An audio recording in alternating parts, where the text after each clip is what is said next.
everybody, I'm Tom Vasel, and welcome to Look Back.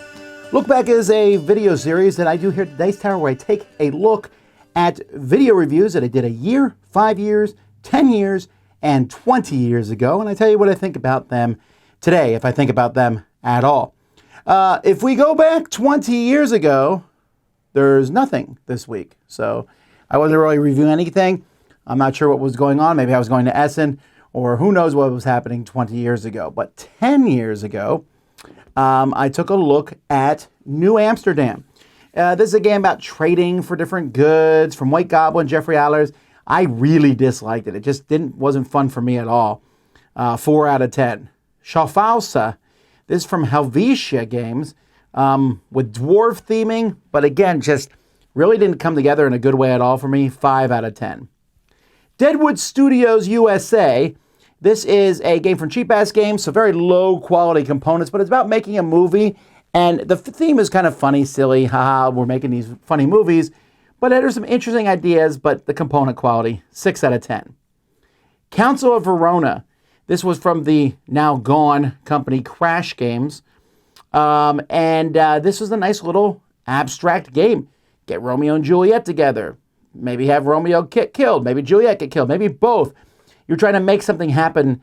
I like this little game. 7 out of 10. Global Mogul. So this one I originally, I thought kind of highly of it, but I'm not as interested in it now, mostly because it doesn't look that good. It's an economic game from Mayfair. I do tend to like economic games, but I gotta be honest, I also haven't thought about this one in 10 years. Zularetto. Wow. Interesting. This one's 10 years. It's more than 10 years old. But this was a pretty big deal. I reviewed it 10 years ago just to talk about it. The remake of it is coming out very soon. I'll be reviewing that. But I like this game. It was a follow-up on Coloretto, but added the theme of building a zoo, which until the past couple of years has still been a fairly rare theme in board gaming. Die Kullerbande. This one also gets 10.5, but this game is real fun. It's a box, and you're rolling a marble around from Haben. You need to roll it between the legs of different animals. It's silly, hilarious dexterity. I really enjoy it. 7.5. Zolkin. So I originally gave Zolkin a 6, but I got an email from a fan of the show called Chris Yee, who said, next time you come out here, play it with us with the expansion. You might change your mind on it. And I did indeed. So it went from a 6 to a 7.5. I still don't think it's one of my favorite games, but I like it a lot better, especially with the expansion. Dungeon Twister, the card game. This is the card game version, Dungeon Twister. It's almost the exact same game. I gave it an 8. It's good, but I still would prefer to play the board game, if only because I like moving the figures around. Lost Legacy.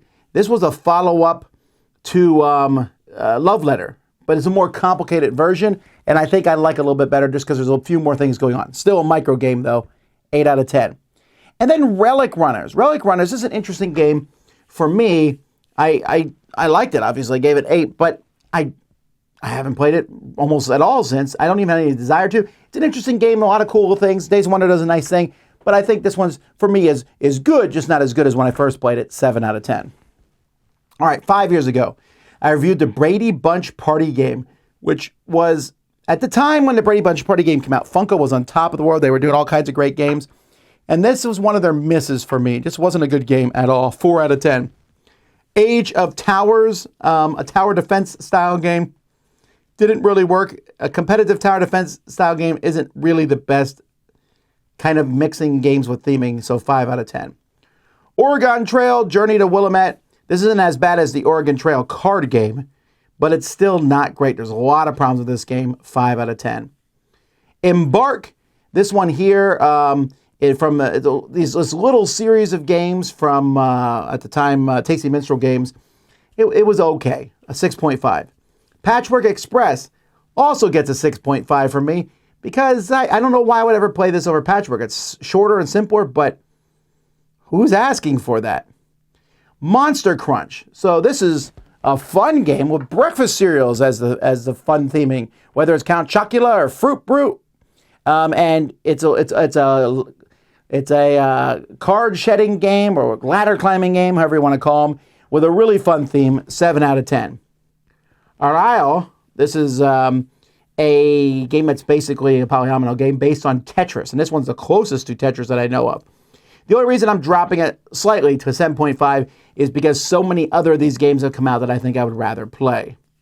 Trade on the Tigris. This game was made based on statements that I had made about trading in the Mediterranean not being an interesting theme. And so Jeff Engelstein and Ryan decided that they were going to make a game that was interesting. And they succeeded. It is very good. They named it Trade on the Tigris. But it really is all about trading with other players. This is kind of a hidden gem, mostly because I never hear anyone talking about this or playing it. City of Gears. This is one where you're moving robots around and activating different spots based on where you go. Some really neat ideas here. There can be a couple games sometimes where the way the tiles are placed, it's not as good as others, but it's still a pretty solid game, 8 out of 10. And then Planet. Man, Planet is just a neat idea where you're taking many things and putting them on a planet, and then you score based on different areas there and animals that you're collecting. It's a really solid little game. And it was really, I mean, obviously there's the gimmick of the magnetic planet, but I'm kind of surprised this one has really fallen off the zeitgeist. People don't talk about it, but it's a great little game. It should be sold at like every educational store. All right, last year, me and my kids reviewed Spaceship Unity, which they just released an expansion for. It's a silly game, not for everyone. We enjoyed it. I gave it a 7. But it's about using stuff in your house, whether it's a vacuum cleaner or a clothesline or the utensils from your drawer, to fix your spaceship that's blowing up. Starship Captains. This CG game is lighter than you might think it is, but it's pretty solid. The idea of taking these captains and having these little workers, and you're placing them on spots, and then going out, picking up things, delivering. Very simple little game. Honestly, it looks bigger than it is. It's enjoyable. 7 out of 10. One Aeronauts. I don't know how to pronounce this one ever. This is a game that's like Dixit. Not as good. A little bit of lying in there, but it uses the same kind of cards. And it's a good entry to this genre if you've never played it. 7 out of 10. And then Lacrimosa. It's been a year since Lacrimosa came out now. It's pretty hard. It's hard for me to imagine that. It feels like it just came out. But DeVere was on... This is 2 years ago. DeVere just got lit on fire, making amazing games. And their first one in that line. And then the whose name is now escaping me. And then Lacrimosa, though, kind of cemented. I know some people really like this. I love the theming of this. It's definitely a very Euro game. But you're building like a hand of cards and using the tops and bottoms. Just really a lot of cool things here. An 8 out of 10. Anyway, those are the games that I reviewed 1, 5, 10. And, well, not really 20 years ago. Until next time, I'm Tom Vasel, and you've been watching Look Back on the Dice Tower.